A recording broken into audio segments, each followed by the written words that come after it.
Good morning student, I am Dimple Parekh from royal international school. बेटा आज हम 7th क्लास की हिंदी पढ़ने वाले हैं।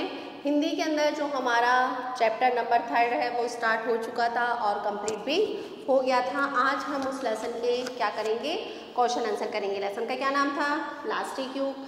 हमने प्लास्टिक के फ़ायदे और नुकसान दोनों के बारे में पढ़ा था और हमने पढ़ा था कि क्यों प्लास्टिक पर बैन लगाया गया था और किस तरह से उनका उपयोग हमें कम से कम करना चाहिए। चलिए आज हम आगे चलते हैं इसके क्वेश्चन आंसर की तरफ, जिसके अंदर हम देखेंगे कि इसके अंदर जो क्वेश्चन आंसर है उसके अंदर क्या बताया गया है। तो बेटा पहला जो क्वेश्चन है आपका वो है कि आजकल हम किस युग में जी रहे हैं। मुख से कौन से युग में जी रहे हैं? जिस लेसन का नाम ही क्या है? प्लास्टिक युग। तो आप लिखेंगे कि आज हम प्लास्टिक युग में जी रहे हैं। क्वेश्चन नंबर 2, पुराने ज़माने में हम बाजार से सामान कैसे लाते थे? थैले के अंदर लेके आते थे। नेक्स्ट क्वेश्चन है, समुद्री कछुए को प्लास्टिक की थैली कैसे नुकसान पहुंचाती है? क्योंकि जो कछुआ होता है वह क्या करता है, उस थैली को क्या समझ के खा जाता है? जैली मछली समझकर वो उसको खा जाता है, जो कि उसके लिए हानिकारक होती है।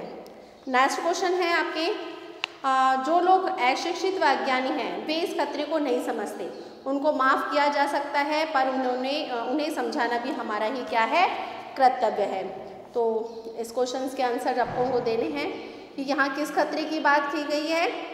प्लास्टिक की थैलों से संबंधित कौन से खतरे की बात कही गई है हमारे, कि जो लोग अशिक्षित व अज्ञानी हैं वे इस खतरे को नहीं समझते, उनको माफ़ किया जा सकता है पर उन्हें समझाना भी हमारा ही काम है। यहाँ किस खतरे की बात कही गई है?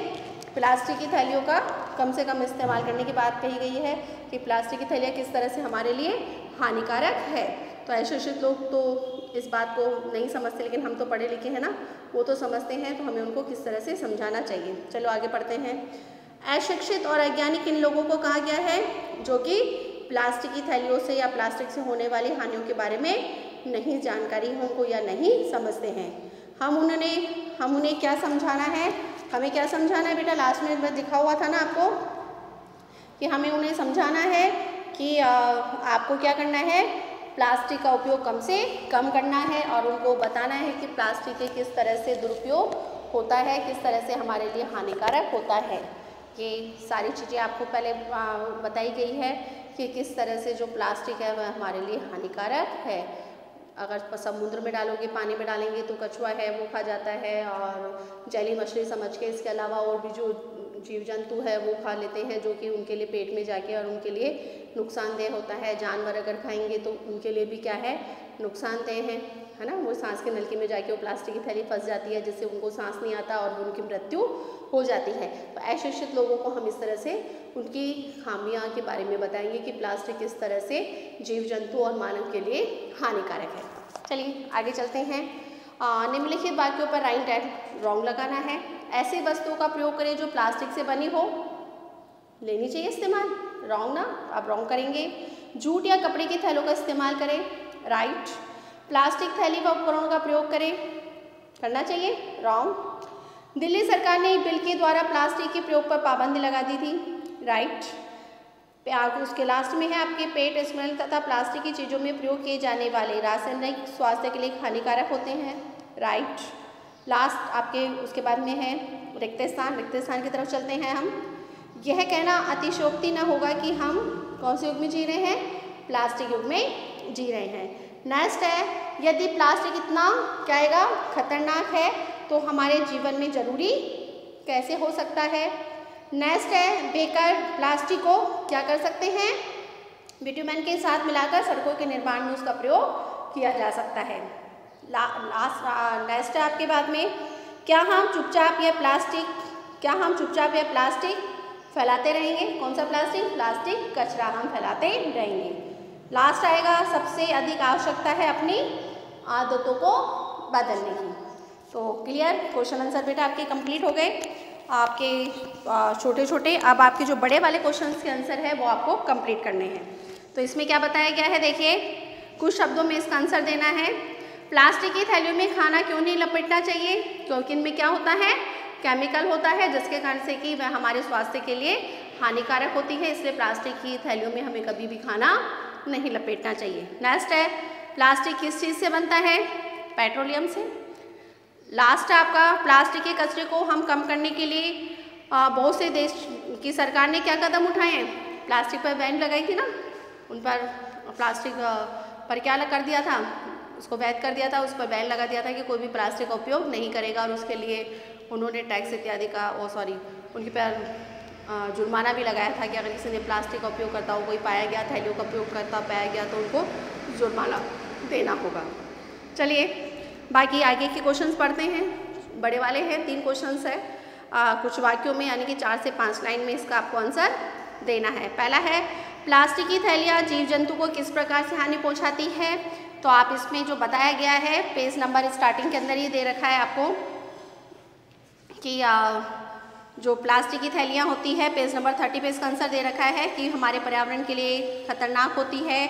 जो प्लास्टिक की थैलियाँ होती है वह सीधे जो जानवर होते हैं उन जानवरों को अपनी जान से भी हाथ धोना पड़ता है। जो समुद्री कछुआ होता है वह इन थैली को इसको जैली मछली समझकर खा जाता है।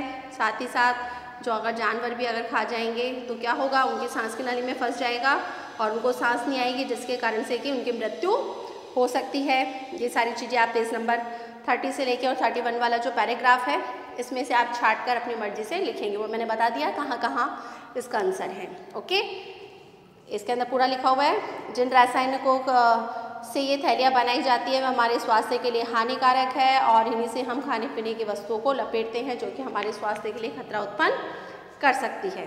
खाली जीव जंतुओं से संबंधित लिखना है तो आप इसमें जैली मछली का जो कछुआ जो है जैली मछली खाता है, जैली मछली समझकर जो प्लास्टिक खा जाता है वो, और जानवरों के लिए आपको बताना है कि किस तरह से वो थैलियाँ खाकर और उनकी सांस की नली बंद हो जाती है। ओके, आगे चलते हैं। वैज्ञानिकों ने प्लास्टिक के कचरे को प्रयोग में लाने के लिए क्या क्या खोजें की है? कौन कौन सी खोजें की है? ये भी पेज नंबर बेटा 32 पे आपको दे रखा है कि उन्होंने बेकार प्लास्टिक को आपके बता रखा है कि किस तरह से बेकार प्लास्टिक को उन्होंने सड़कों के निर्माण के लिए उपयोग में लिया है। और साथ ही साथ इसके कचरे का जो प्रयोग है उसके लिए उसमें बताया गया था कि एक जो वहाँ का नागपुर का एक इंजीनियर प्रोफेसर ने जिसने एक मशीन का निर्माण किया है जो प्लास्टिक की थैलियों और अन्य प्रकार से जो प्लास्टिक का ईंधन है उसको प्रयोग में ला सकता है। इसके अलावा इसका जो कचरा है उसका भी हम किस तरह से प्रयोग कर सकते हैं वह सारे इसको आपको इस पैराग्राफ में मिल जाएगा। आगे लास्ट क्वेश्चन है आपके, प्लास्टिक हमारे लिए लाभदायक कैसे होता है? ये आपके पेज नंबर जो है 31 लास्ट वाला जो पैराग्राफ है, लास्ट वाले पैराग्राफ में पूरा दे रखा है कि यह जो प्लास्टिक होता है वह अत्यंत मजबूत होता है, आसानी से हम इसका प्रयोग कर सकते हैं। ये सख्त होने के बावजूद बहुत अधिक इसमें लचीलापन होता है। यह पारदर्शी और अपारदर्शी दोनों हो सकते हैं और बिजली का प्रभाव इस पर बहुत कम होता है, ना के बराबर होता है। सस्ता होता है, हम दोबारा से इसका प्रयोग ला सकते हैं। प्लास्टिक टिकाऊ होता है, तापमान पर इसका कोई असर नहीं होता है। ये न तो सड़ता है, ना गलता है, ना खराब होता है। और बहुत सारी जो दफ्तर की या ऑफिस की जो चीज़ें हैं उनके अंदर इसका इस्तेमाल होता है। वो सारी डिटेल आपको 31 पेज नंबर है, ये इसके अंदर आपको आसानी से मिल जाएगी। बेटा जो क्वेश्चंस के आंसर है वो सारे आपको अपने शब्दों में करने हैं। किस तरह से करने हैं वो मैंने आपको बता दिए हैं। आंसर मैंने बता दिए हैं कौन से पेज नंबर पे कौन से क्वेश्चंस का आंसर है, लेकिन करने आपको अपनी भाषा में अपने ही हिसाब से करने हैं। ठीक है बेटा, आई होप आपको क्वेश्चंस के आंसर सब कुछ समझ में आ गए होंगे। आज के लिए हम इतना ही पढ़ते हैं। आगे वाला जो चैप्टर है वो हम नेक्स्ट वीडियो में स्टार्ट करेंगे। 3 लेसन इज़ कंप्लीट। अब अपन 3 लेसन के से जो क्वेश्चन आंसर है जिसने अभी तक नहीं करे हैं, नोटबुक जिसने चेक नहीं कराई है, फ़ौरन से अपना वर्क कंप्लीट करके और मेरे को अपनी नोटबुक जल्दी से चेक करवा दीजिए। ओके बेटा, आज के लिए इतना ही। Good day, goodbye, take care.